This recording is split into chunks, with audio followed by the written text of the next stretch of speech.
Namhlanje njengekomiti bekade senze oversight ukuzobheka umsebenzi owenziwayo at committee level.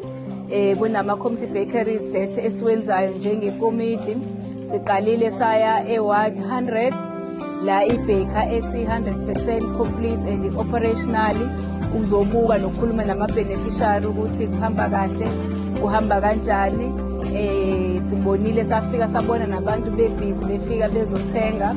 We are now in Ward 88. La sizobuka khona nakhona ibaker 80% done nama beneficiary asekhona. Sawa meter sithe safika nje impela ukuthi sebe ready sebesibhakele ngisho amakhekhe. So this is one of our initiatives as a committee ukuthi sikwazi sithuthukise osomabhizinisi abancane abasafufusa. Namhlanje sibusisekile kukhona ikomiti la ka-Ecot la ewadini ukuzo-hand over i-bakery kuma-beneficiaries okuyi-Canola Cooperative.